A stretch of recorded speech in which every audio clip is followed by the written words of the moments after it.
So you might have noticed that I took some needed time for myself back in 2023 towards the second half of the year. And I needed to get my own creativity and self straight. And I want to show you one of the awesome books that actually helped me to do that. This is Craeft by Alexander Langlands. And if you don't know about his work, he is actually an archaeologist and medieval historian that lives in Wales. You've probably seen him present on BBC shows before.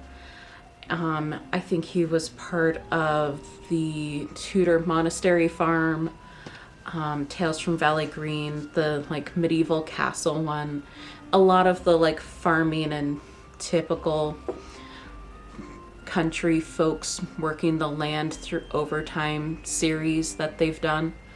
He was a big contributor for a lot of those. But he's not just a BBC personality, he's actually a historian and archaeologist. And he wrote this amazing book that just kind of talks about craft. It's not an in-depth history of any particular craft. What I love about this book is that it speaks more to the soul of what it is and how it can impact our society then and now.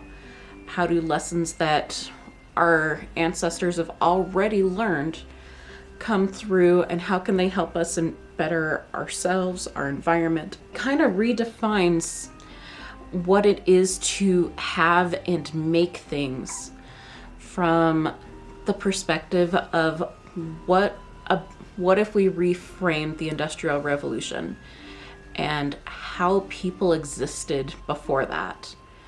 Yes, there are some things that were more durable after the Industrial Revolution, but they caused more damage to the environment. So a big through line in this book ended up being craft and how it affects the environment, and the materials that people are using to do a thing in an area being sustainable because we have worked with that in different ways over time. And the relationship with us and the environment and the materials to do some of these things that we need create a symbiotic relationship. And when we start disrespecting that, different things come out. If you've read Breeding Sweetgrass, they talk a lot about that with the sweetgrass meadows here in the United States and native tribes not being able to make their baskets and what has happened to these prairies. But I'm going to read you a couple of really interesting bits from this where he discusses the difference between craft, like craftiness, and craft as in cunning, if that makes sense. And you can see the word evolve from one to the other in the English language, which I thought was fantastic.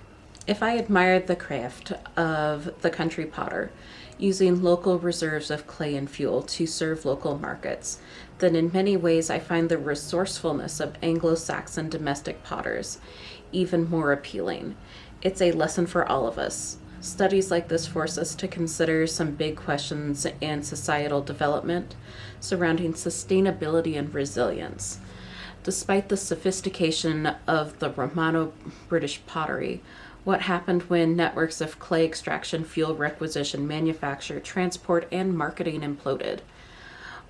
What then did people have to recourse to, having placed their dependence on industries reliant on macroeconomic structures that were ultimately beyond their control?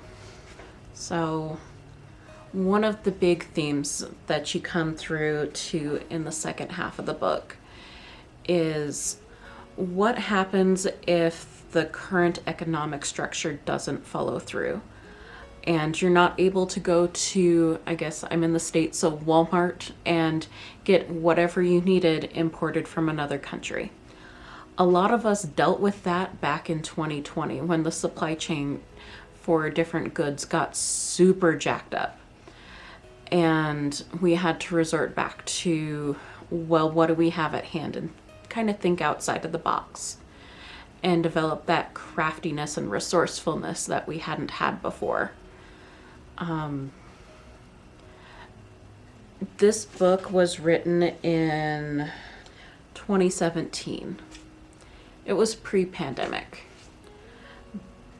But it almost told us exactly what was going to happen in a situation like that.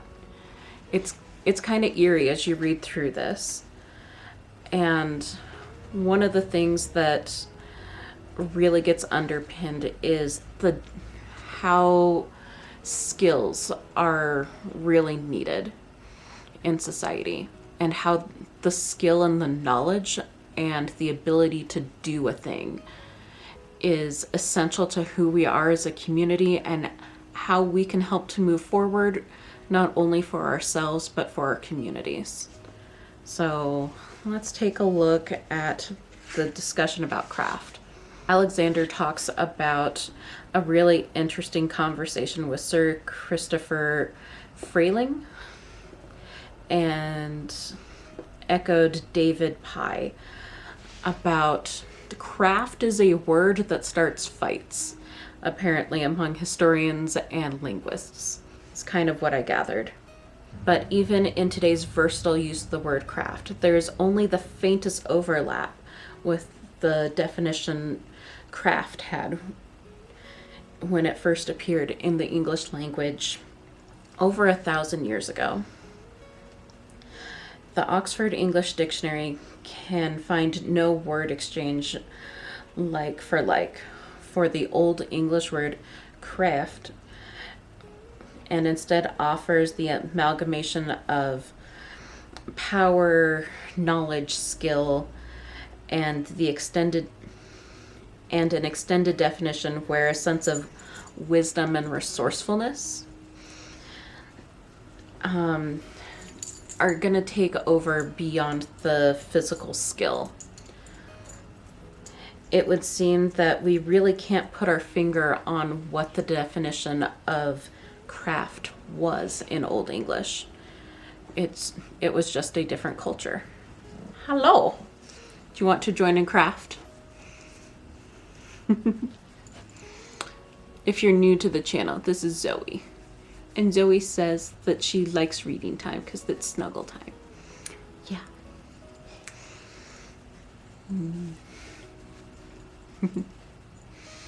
Okay. Mommy's going to read some more.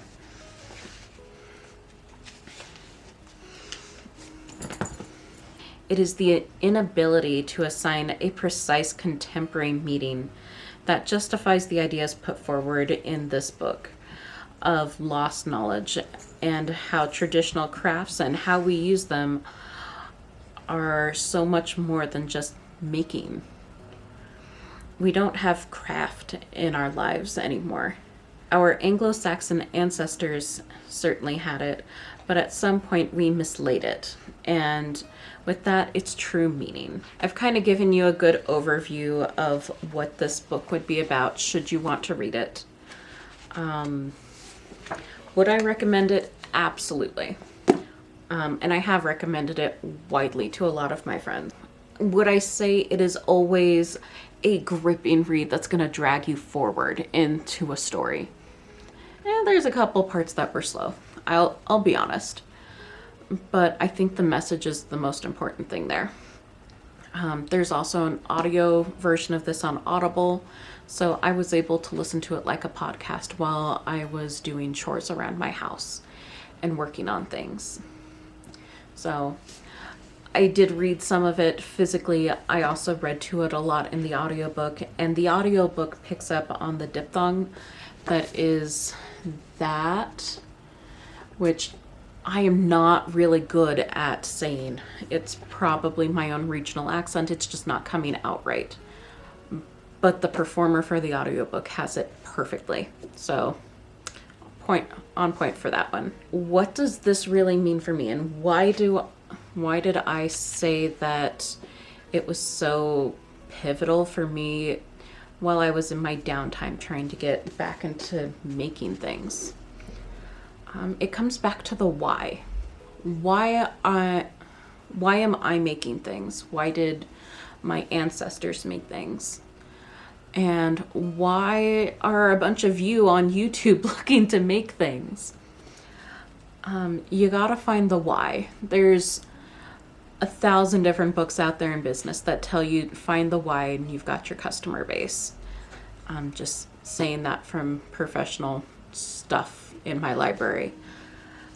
But no one really brings that up to people that do crafts and that make. It's usually reserved for sales. So why was a thing done the way it was done?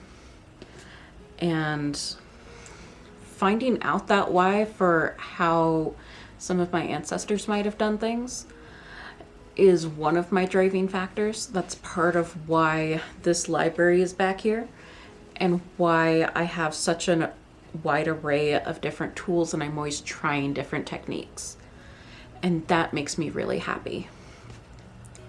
The other side of it is getting to be creative and problem solve in a way that we don't always get to do in our modern lives. I could go and buy a skirt, buy a dress, buy this sweater that I'm wearing in a store somewhere. And it solves a problem. I don't have to make it. I exchange my time and labor for money to exchange for the clothes. And that's all well and good. And I'm not trying to throw shade at anyone that is their primary way of clothing themselves or anything else.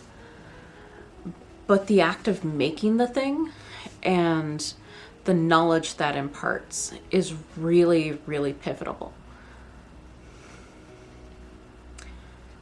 So I know this has been a long rant. I hope it wasn't a rant. I hope you enjoyed this book review. Definitely go pick up this book. It's Craeft, an inquiry into the origins and true meanings of traditional crafts. It's going to talk to you a lot about interesting ways that British culture and its tangential offshoots have viewed the world and adopted crafts and things over time. If you would like an indigenous perspective, I guess, to foil with this, I would also recommend braiding sweetgrass. My copy is somewhere. But I think those two books together would be a really good reading combo. But if you're just looking for arts and crafts, this one's really good too. So that's all I've got for you. Thank you so much for watching. And if you liked this book review and are curious what else I'm into reading, I'm starting a playlist. So be on the lookout for the playlist and a subscribe button. So thank you for watching. Give me a thumbs up if this was helpful and have a fantastic day. Bye. You got a hiccup. Yes, you do. You got a hiccup. Oh, give me a kiss. Overlap with the definition of craft. I'm gonna cut out more 'cause I can't talk.